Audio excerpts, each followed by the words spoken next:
I'm Edie Lush, and I'm here in the Hub Culture Pavilion in Davos. It's day 3 of the World Economic Forum, and I'm here with Kishore Mahbubani. Thanks very much for coming along. My pleasure. So you're at the Kuan School of Public Policy at the National University of Singapore. You've got a new book coming out. Tell me about that. Well, the book is called The Great Convergence, Asia and the Logic of One World. And one big message I try to convey in that book is that the 7 billion people in the world who live in 193 separate countries. In the past, it was like 7 billion people living in 193 separate boats with captains or crews taking care of each boat and rules to make sure the boats didn't collide, and that's how the world order was run. But now, with the world having shrunk so much with globalization, interdependence and all, the 7 billion people in the world no longer live in 193 separate boats. They live in 193 separate cabins on the same boat. But you have captains and crews taking care of each cabin, but no captain or crew taking care of the global boat as a whole. And that, frankly, that simple analogy explains why we've been facing global crisis after global crisis. The global financial crisis almost brought the whole world down. Global warming is taking place now. Pandemics are happening. And none of these new global challenges can be solved if countries sit in their cabins and try to solve them. They have to come out of their cabins and cooperate with the rest of the world and strengthen institutions of global governance. And that's the theme of my book.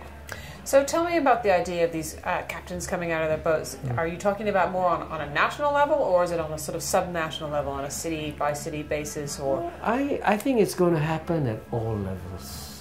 Certainly the driving force has to be at the government level. For example, when you had a financial crisis, actually what Gordon Brown achieved with the G20 meeting in London in April 2009 is that suddenly all the major countries, including United States and China and Europeans, all realized, hey, our boat is sinking. So they rushed out of the cabins, came to London and mounted a global stimulus package to fix the global economy. And that's an example of the kind of global cooperation we need for the world to come together. That will happen at the level of governments. But if you take climate change, for example, climate change is going to happen to some extent through government-to-government cooperation, but it's going to happen more importantly with what individuals do with their lives and how they consume, how much electricity they use, what kind of cars they drive. And that, if you can persuade the citizens of the world for each one of us to gradually, slowly reduce our energy footprint, that will make a huge difference. And that's what citizen engagement can do. Tell me about your thoughts about security. We have been a lot of discussion about security here at the World Economic Forum. It's a global world. The threats are cyber. The threats are real. They're nuclear. What do you think? Well, this is probably the most optimistic. This is my 4th book, but the most optimistic book I've written so far. And my book begins with lots of good news. And one piece of good news that I begin with is that major interstate wars are becoming a sunset industry. In fact, the prospect of war between any 2 major states is the lowest it has ever been since records have been kept. And that's a remarkable shift in human history, which we are still trying to understand why it happens. Of course, yes, you do have terrorism, you do have cyber security challenges, but if you look at the number of people dying as a result of violence, it's the lowest it's ever been. So we actually, without us knowing it, we've been creating a new peaceful global civilization. So while we should definitely talk about the challenges, we should also recognize what we have accomplished and then try to understand why we have accomplished it so we can strengthen those forces.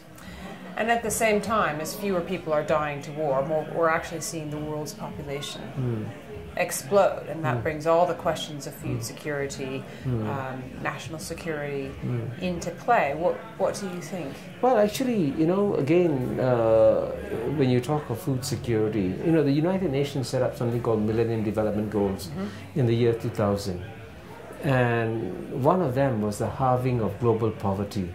And you know what? One of the few UN MDGs that will be achieved by 2015 is the halving of global poverty. So the people at the bottom actually are better off than they used to be. And the National Intelligence Council of the United States has predicted that global poverty will disappear by 2030. Now, there are lots of other problems of inequality, unemployment, and challenges that we face, which are real. But at the same time, in many essential areas, the world is getting better. Kishore, thanks so much.